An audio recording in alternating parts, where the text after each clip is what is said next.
never liked the theology of what they call the medieval theology. From the whole 12th century in the church was what was called the age of satisfaction. And satisfaction, what it meant literally was that there was a group of people who believed that monks started to live that time in a very loose way. And they wanted to make it strict, they wanted to make it harder. So they founded what they call Cito. That was Molem. And every Fridays, monks would go to their room at, I think it was around 8, and will start to beat themselves with what they call there was different type of belts that were fabricated to just kind of beat yourself. And the reason for that was, so satisfaction is like to beat yourself on the back. And the reason was to show that we are all broken people, that we are all sinners. And the way to participate in Christ's suffering was for monks that time to do that. So that's one of the reasons the theology of satisfaction, I always had a problem with that, because at one point it became that the more you suffer, the closer you are to God. And I don't believe that at all. Suffering is part of our life, but we are not here to suffer. And we are not to like suffering. We are not to appreciate that. No. When trial, when ordeal hit us, yes, we can embrace it. We can try to see how God is in those times in our life when we are in the shadow. However, this whole theology of liking sin, loving that, no. So that's not really what I want to talk about. To talk about sin, I hope in the Catholic Church or in general, I always think about a couple of people in the Bible, those that we call the biblical heroes. I want to time myself because I just want to talk about 5 minutes and then we will share. All our biblical heroes, people such as Moses, Abraham, David, Joseph, the name can go over and over. And in the New Testament, Peter, Paul, what do they have in common? All these people were broken people. They were sinners. But what made them heroes, because these are the people that we kind of worship as, the greatest saints. They were heroes because they knew and understood their brokenness. And that because they recognized that brokenness in front of God, that God lifted them up. So what I want to talk about first, when we talk about sin, when we think about sin, let us recognize our realistic humanity. We are flesh and bones, we are people. And all of us, we are sinners. There is a South African proverb that says that we are all sinners, but we sin differently. That's the only difference, but we are sinners. And it can be difficult to recognize that we are sinners. We are very reluctant to go over those steps. For example, go to confession can be something very, very difficult for each of us. And the reason is because, most of us, we want to stay in the threshold of ourselves. We spend our lives navigating around who we are. We spend time showing to others masks, mascarada. Theater come from the word mask. And today many people make a mask in their faces to make it clean, whatever. But mask in reality in Greek, it was just this capacity of making a play on the street and playing a persona. And one of our difficulty in recognizing that we are sinners is that we love to put those masks. We love to appear differently. We love to be righteous. We love to show that we are the best in whatever we're doing. And there is nothing wrong on that. The problem is we will come up in the down of our life and we will realize that instead of being who we were called to be, who we were meant to be, we lived around ourselves. And that is not recognizing that we are sinners. So in Lent, I think the first attitude of Lent is to have that intimate understanding that the prodigal son had, or the prodigal father. It can go both ways. But recognize at one point that he messed up and that he needed reconciliation in his life. And he went back to his father. That is the road that all Christians we are asked to do. We are in an exodus, meaning that we are all in the wilderness. And not in the wilderness out there somewhere, but in the wilderness of ourselves, inside ourselves. Because when we sin, most of the time it's not about others, it's about us. Because we interpret, we judge, we assume, we think so many things about people, about our wife, about our partner, about our husband, things that we don't have the guts most of the time to just ask. Because when you ask, there are chances that you might have answers, but we don't do that. Instead, we assume. And whenever you assume, it was, I think, yesterday's gospel or 2 days ago, about, love, it was just the loving the enemy. What it means really, love in the New Testament is never about feeling, it's about a decision. It's about a commitment that you have to make. Commitment which is to love people, bless them, and recognize that in them God is acting ipso facto. God is acting hic et nunc, meaning here and now. And in order to do that, one needs to recognize that he is or she is a sinner. Now, there is another thing I want to talk about, which is what I call the syndrome, Pharisee or the Pharisee syndrome. The gospel uses a lot the word Pharisee in the gospel, and describing him sometimes in a very, very not nice way.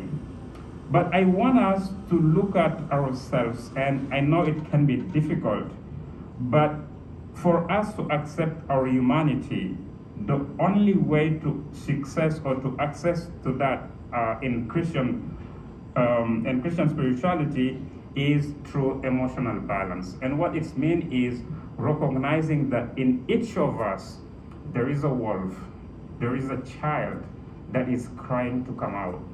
There is a wolf that we caved somewhere, wherever that is in us. And that's the reason most of the time, all of us, me the first, we put our mask because we want to look good, because this is the way we want to appear to people. So we're hiding our sin. And our sins, what are they? They are our wounds, our scars. None of us here, there is no one who is free of scars. No one is free of wounds. We have them, we carry them every day. But to recognize that we have them, to talk about them, to put them out there for others to see it, that is the beginning of holiness. Because in recognizing that, you know what, in order for me to be a holy person, in order for me to follow what the gospel is asking, Jesus is asking for me, I need to be who I am. And that is seeing the wounds, seeing the scars that are left with what we are and who we are. And that is sometimes difficult. And the Pharisees, that's what he's doing. The Pharisee is a child that just doesn't want to recognize that.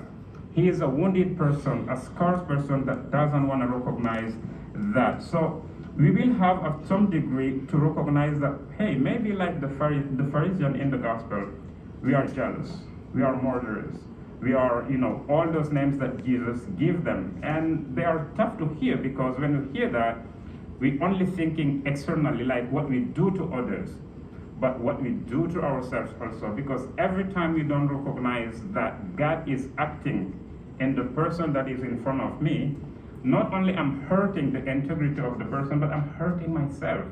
And I'm not making that reconciliation with myself. And when I go to confession, my confession is not complete, because what ends up happening is most of us, we confess with a lot of analogies, with a lot of images. How many times do I hear people saying, oh, I sinned against the flesh, for example. It doesn't mean nothing. Nobody sinned against the flesh. You sin by doing specific things. So when you confess, that is what you are called to say, for example. So recognizing that humanity is part of that. Otherwise, it is difficult to admit, but if you go through Matthew, through Mark, through Luke, all those designations that he's using for the Pharisees, We can, if we have the courage, I'm inviting each of us to kind of sometimes look at ourselves indoors. Because again, every time we judge, every time we assume, every time we call a name to our brother or sister, we're doing what they do because we are saying that somehow, somewhere, I'm righteous, I'm just, and I'm better, and I will never do that. Instead of just saying to oneself that, you know what happened to him or her can happen to me. Because there is nothing here on earth that can happen to someone else that cannot happen to us. We don't have a special benediction that protects us from what is happening to others. Now, when somebody lost his mother or whatever, we have this tendency to say that, you know, don't worry, everything is fine, or God did it for a reason or whatever. Well, you think that God somehow killed my mother for a reason but left your mother alive? Because your mother have like a very specific benediction? No.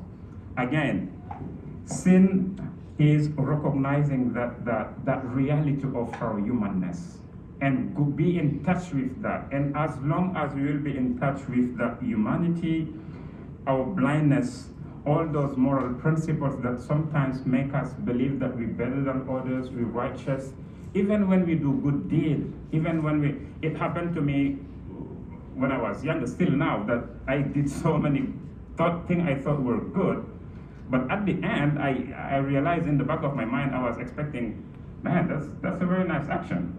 Well, then it was not about them. At the end, I realized it was about me. No matter how the good deed was, it doesn't matter what you've been for people. If you help me and expecting me to say thank you to you and recognize and become kind of like your slave, there is a problem because you're not helping me, you're putting yourself, you're helping yourself. So that's a little bit what I want to say. And to just end, and with the discussion I will develop more. In the Bible passage about the prodigal son, right, I always think of the other brother. And I'm always conflicted by it because I feel like if you are the good son, you've been by your father's side all these years, your brother went out, had his fun, spent all the money, all the time you've been fulfilling all the duties. Your brother returns home. As much as you would have missed your brother, I think you'd still be angry to see that, you know, that your father would slaughter like the calf that has been fattening all these years. You know, especially that particular line faced me. And then I wish it continued beyond the feast, because I would want some insight to know, like, you know, how exactly could you resolve the conflict, not only between your brother, but also within yourself? Thank you very much. So that's a very typical and very good question, because the question you're asking is really not, and you said it, the conflict with yourself. It's not about the brother. Yeah. It's not about the father. It's not about what they killed for him. Yeah. What we have to look at here is what is boiling inside myself? What is my wound? And how can I look at that wound? Because I'm being jealous. This is not, again, about me. I was not lost. It doesn't matter what he did. I always say we care. It's good for us to care about what we have control over. What I have control over today as a monk is to do the best I can based on the material and the resources that are given to me as a monk to live it best. How Father Edwin or Father Philip are doing that, none of my business. I can talk to them if I see that they're doing something I feel is not correct with me. That's the best I can do. But what they do, how that is impacting me, I should not be saying to Abbot Melvin, well, you give Father Philip a month of vacation, why am I having a week? It's not about Father Ed, it's about me. So I need to look at myself, what is it inside that is really boiling? I love to tell to kids here when they get mad at you and they yell at you and they say something. I said, well, when you come down, I wanted to ask you a question. Are you really mad at me or are you mad at someone else? And I want you to find who is that person in your life. It might be yourself, your father, your mother, it doesn't matter, but you need to find it because the anger is not even about them. Yes, but it's about you. So we have to look at ourselves in whatever is happening to us. even when I respond badly to you, if I yell at somebody, what is going on there? The question is not them. It's not even the yelling. It's that wound inside that is not healed. Whatever that is, we need to look at it. And here in the brother, we have a list. He is jealous. He is not confident. There is a lot of list of things that are going on, but with himself. And until he resolves that, there is no way that he will keep moving and going forward. I think so. That's a little bit what I can say about that.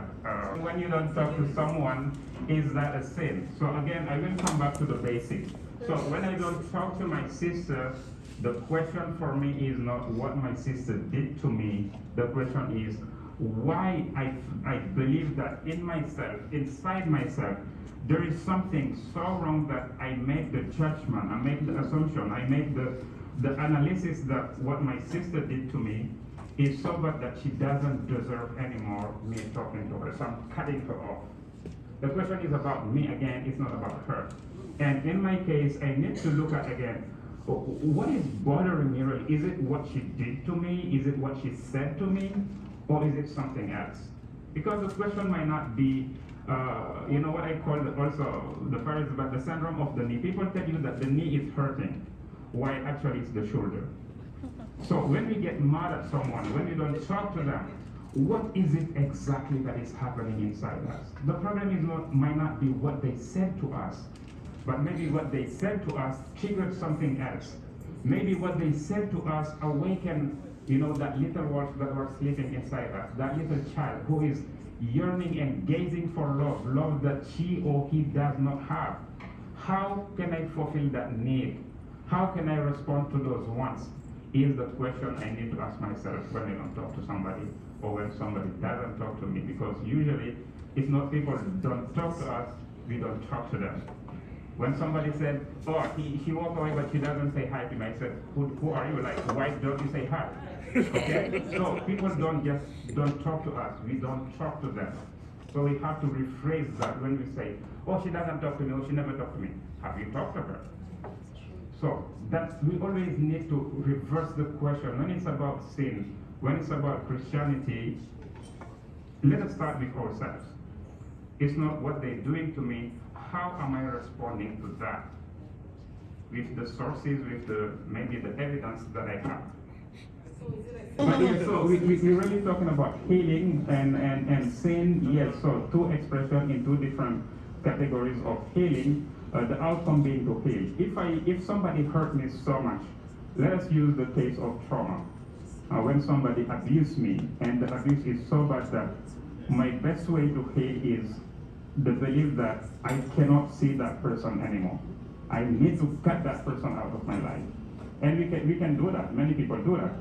Now, what I can say when I accompany that person in that journey of healing is, I want you to come to a point where even being in the same room with that person will not be a problem anymore, because you are free from what he or she done to you.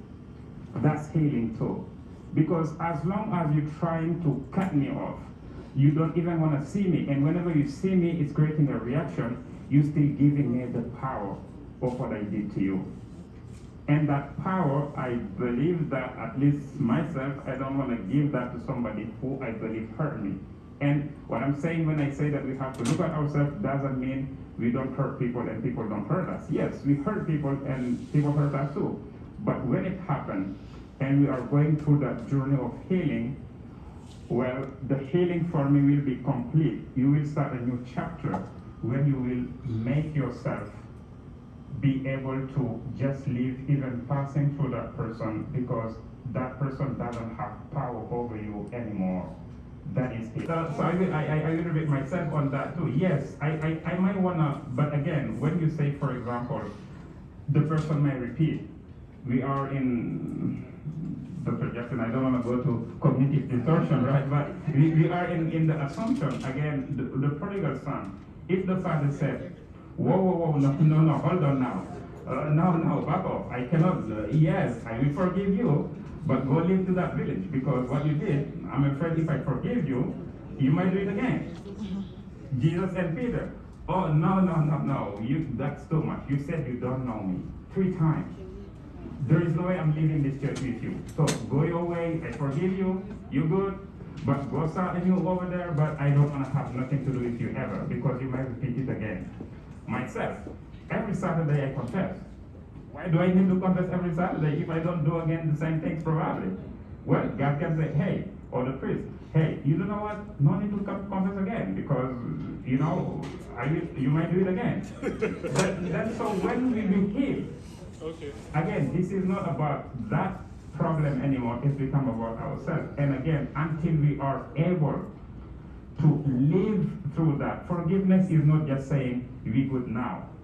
It's we good now, but giving you the opportunity, what I talked in the beginning, that recognizing that God is acting also in the person in front of me. Because if we don't recognize that and if we block it, well, maybe we're doing a better job than God and better than Him. But as people, we are all called to grow and we are on a journey, we are on an exodus, so we can change. And I'm not saying it's easy.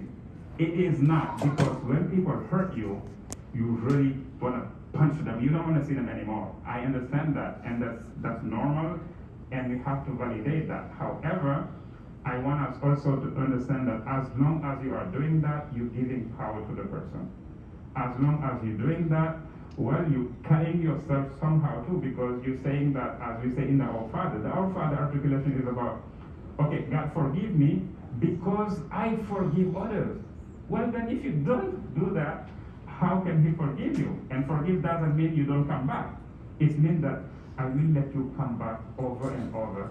I will give you that chance to be yourself over and over, no matter how many times you betray me. That's what God is doing with us. The problem is, we all have here like a very big problem. We all, some of us, most of us maybe not, because we were maybe baptized as children. I know I was not. But most of us made a choice to keep going to their faith, and we call ourselves Christian. The problem with that word is, if we are Christians, unfortunately or fortunately, what Jesus is asking us, again, it was Jesus' gospel, to love our enemies. That's crazy. Right? The guy who can shoot you, well, I want you to love him. He's not even talking about the guy that you know each other, you have a story, and that maybe hurt you. He's not talking about that guy. He's even saying that easy. He's talking about the guy that can harm you, or that harm you, that you know that there is animosity. That's what we sign up for. And that's part of our life as Christians. Is it easy? No, it's not. But that's what we said that we are. And if that is the road that we want to, keep journeying on as Christians, well, it's recognizing that I am a sinner, that I myself am broken. If I recognize that, for me, I know it's very hard not to, when priests do things, and this is not to, I do assessment with priests every week, and hear all crazy stuff, etc. So I know our people, who we are. They're not better than Northern. We like everybody, if not worse. So, right, we are just human beings. However, when I do an assessment and there is a very strong issue with a priest, what I try to tell to the bishop or the person who refer for the assessment, because I know that it might not happen to me, but I said to myself, what happened to this guy can happen to me. So my question is not, I'm trying to go beyond what the action and try to see what in the world happened that made this guy go to this road. Because the action is just what we see. The issue is somewhere else. So yes, we can cut people off, we can go our ways, but I can say that that's not the way, at least for Christians, because every day we say, Our Father who art in heaven, and what we're saying there is, forgive us as we forgive. So the condition to be forgiven is to forgive. And forgive, again, is not just, we good now, but stay your way, I say my way. Again, if that was the case, we will not be here, because, as I said, I confess every Saturday. And if I confess every Saturday, well, I'm 41 now, so I didn't start confessing that long, but I would not be here, because it means that I'm doing crappy stuff that want me confess on Saturday. If not, there is no need for me to confess. So, should I be cut off also? And just because I sin? Thankfully, I hope not, because otherwise I would not be talking to you this morning. But I am a sinner. I'm broken. It doesn't matter how I think I am good. There is darkness in me and light in me, like any of us. And for me, recognizing that I'm a broken person, I'm a broken monk, is the best way for me to keep moving. Because if I believe that I'm better than others, because I guess whatever, I'm fooling myself. There in the Upper they said that all priests should have, like if priests had, it's a translation, that if priests had their sin written in their chasuble when they come to Mass, most of them will walk humbly when they go to the altar. No, because when we come, it's like, man, this guy is good. No, we're not good. We just sinner like everybody. So again, that's what I want to say about that. It's difficult, but if you are a Christian, that's the road for us to go.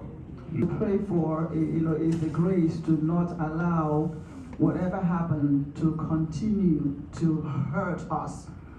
So if I have forgiven somebody and when I see the person, my blood pressure goes up, I don't think I've forgiven them yet.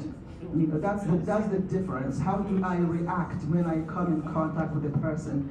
If I see the person coming this way, do I deliberately go that way?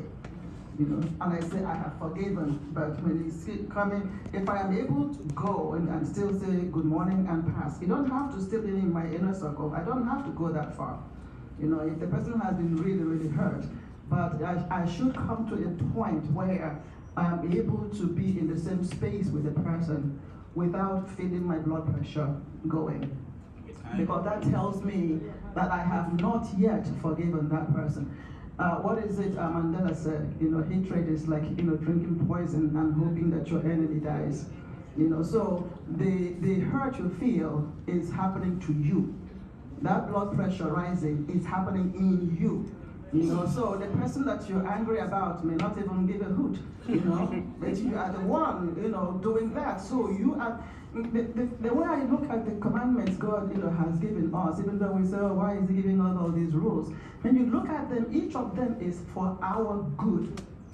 Ultimately, when you think about it, it is for your good. So when he says to forgive, the forgiveness is not for the person, it is for you. So that you can sleep and not go, each time you remember the person, all the air is running your blood pressure. The person is going their merry way, you're the one dying.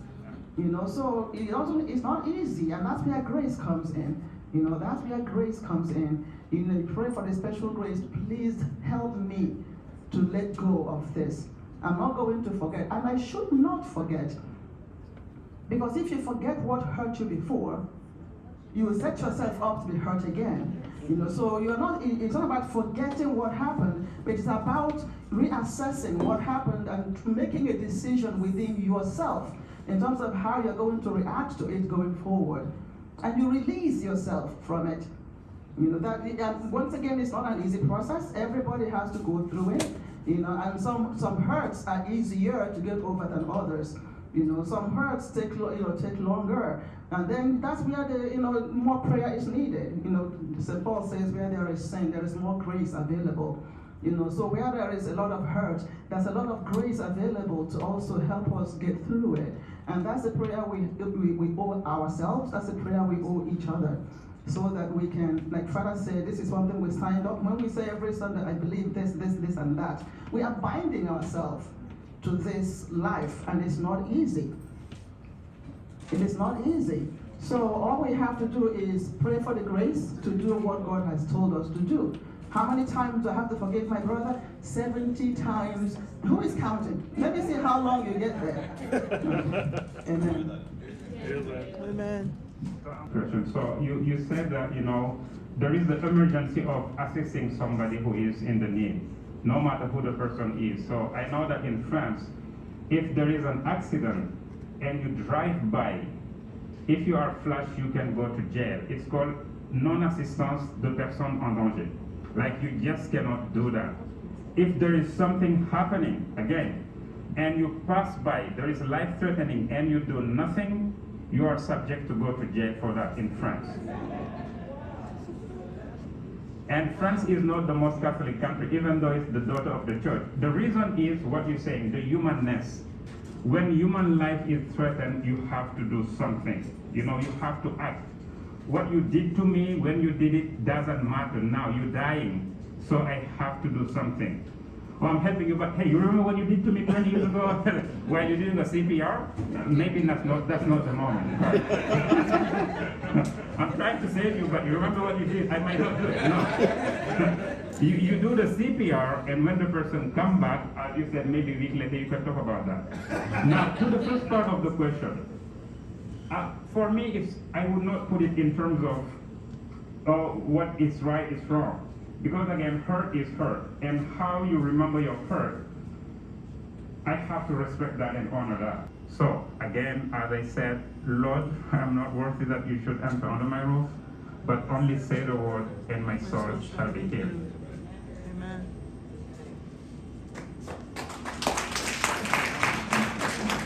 We could probably keep you going for another 24, 48 hours, weeks, who knows? But, you know, every time we have these kinds of conversations, it really helps people to clarify. Saying things out loud, it really helps to clarify what we think and what we believe, and to get, you know, take hold of what our faith really is about.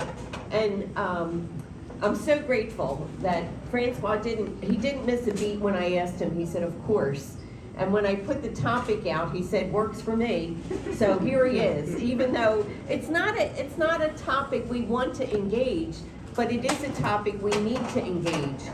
But I want to say that you also need to engage this with your children, because you want your kids to have a healthy idea of sin.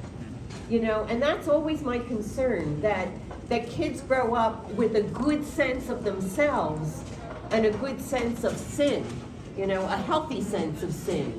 And that it is a place of conversion and change and growth and possibility. So I am so grateful today, Francois, for your being here. I am so grateful for this room full of people, that we're getting everybody back and we're becoming who we are again. Bless your faithful, we pray, O Lord, with a blessing that endures forever, and keep them faithful to the gospel of your only begotten Son, so that they may always desire, at least attain, that glory whose beauty he showed in his own body, to the amazement of his apostles, through Christ our Lord. May he give you blessing, you and your families, in the name of the Father, and of the Son, and of the Holy Spirit. Amen.